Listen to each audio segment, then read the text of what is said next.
Om Swastiastu. Assalamualaikum warahmatullahi wabarakatuh. Salam sejahtera bagi kita semua. Shalom, nama budaya, salam harmoni.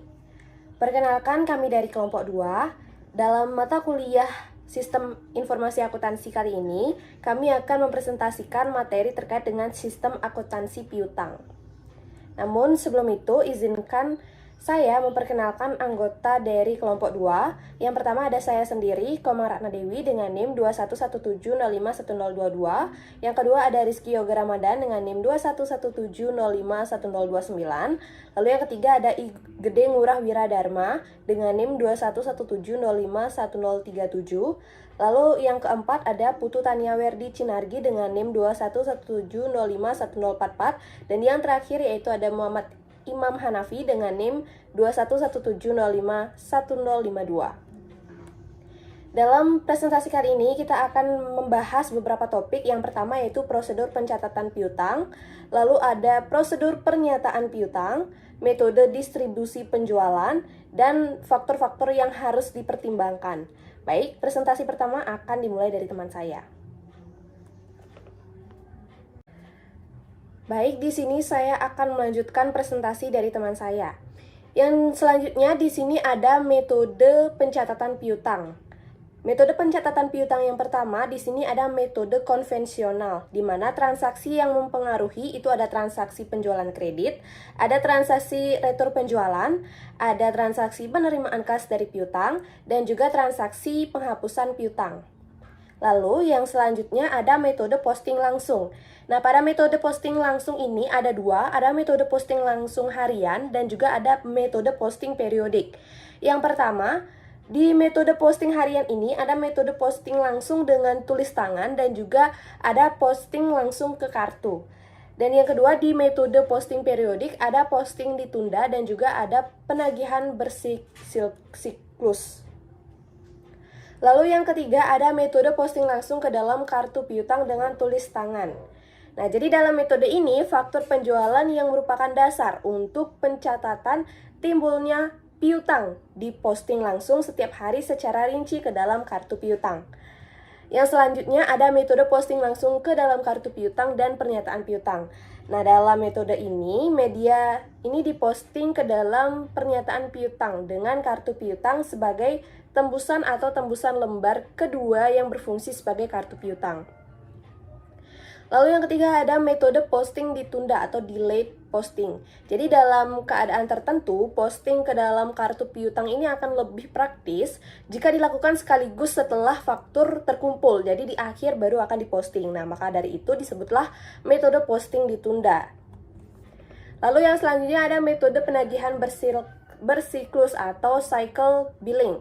Jadi dalam metode ini tuh selama sebulan media diurutkan dan juga diarsipkan menurut nama dan juga lain sebagainya. Jadi nama pelanggan itu diurutkan, lalu di bagian akhir baru akan dilakukan posting.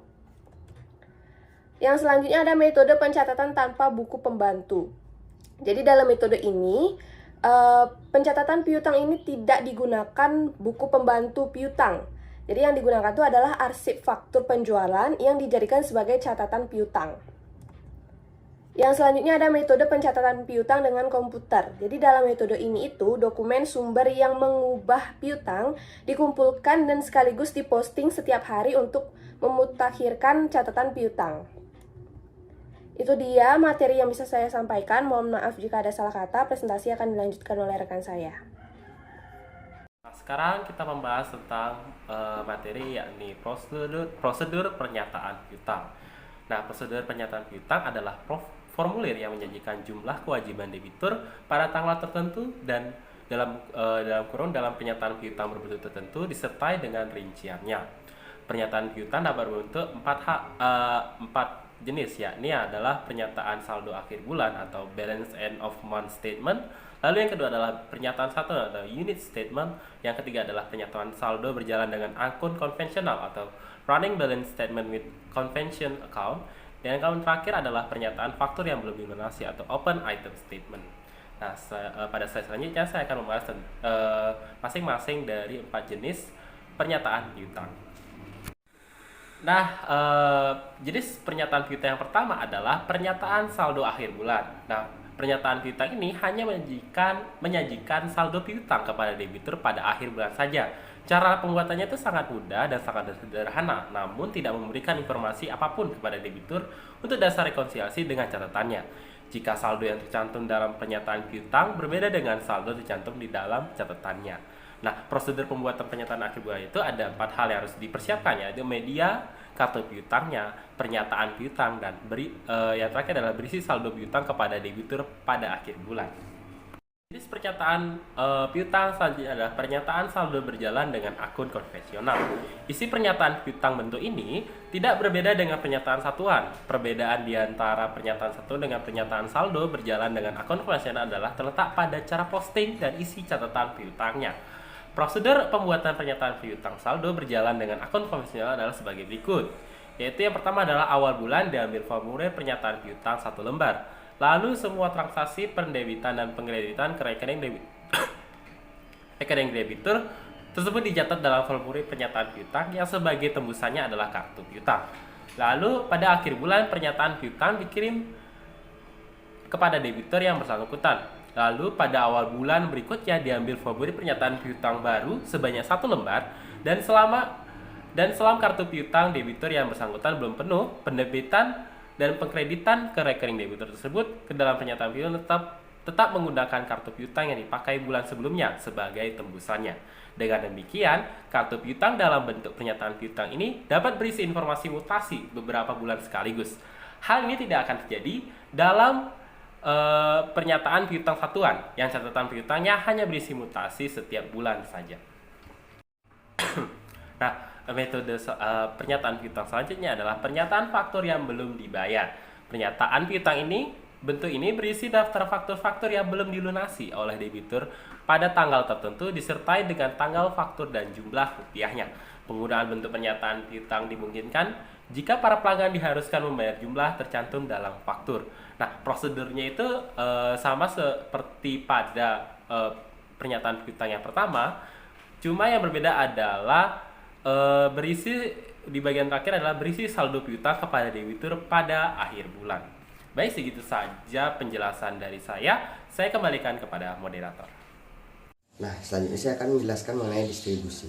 Distribusi merupakan prosedur peringkasan rincian yang tercantum dalam media, misalnya saja faktur penjualan, dan pengumpulan total ringkasan tersebut untuk keperluan pembuatan laporan.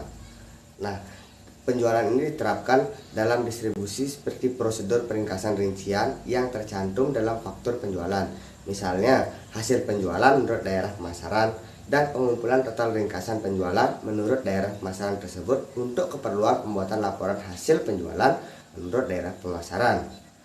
Jika perusahaan menjual berbagai produk di berbagai daerah pemasaran kepada berbagai jenis pelanggan dengan berbagai variasi besaran pesanan, melalui berbagai saluran distribusi dan berbagai pramuniaga, maka penjualan yang biasanya dibutuhkan manajer antara lain yang pertama adalah hasil penjualan menurut produk, lalu yang kedua adalah hasil penjualan menurut pelanggan, yang ketiga adalah hasil penjualan menurut besarnya order, yang keempat hasil penjualan menurut daerah pemasaran, yang kelima hasil penjualan menurut saluran distribusi, dan yang terakhir adalah hasil penjualan menurut pramuniaga. Baik, perkenalkan saya Putu Tanewardi Sinargi dengan NIM 211705144. Di sini saya akan melanjutkan presentasi dari rekan saya, yakni membahas tentang metode distribusi penjualan. Di mana metode distribusi penjualan ini terdapat 5 metode. Yang pertama ada metode berkolom, yang kedua metode akun tunggal dan akun berkolom, yang ketiga ada metode summary strip dan tiket tunggal, yang keempat ada metode register, dan yang terakhir adalah metode dengan komputer. Di sini saya akan membahasnya satu persatu.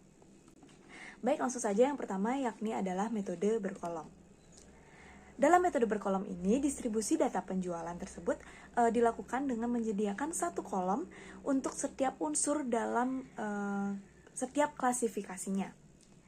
Nah, dalam metode berkolom ini terdapat juga beberapa jenis metode lainnya. Yang pertama adalah metode jurnal berkolom dengan tulisan tangan. Nah, dalam metode ini, jurnal penjualan itu digunakan sebagai alat-alat distribusi.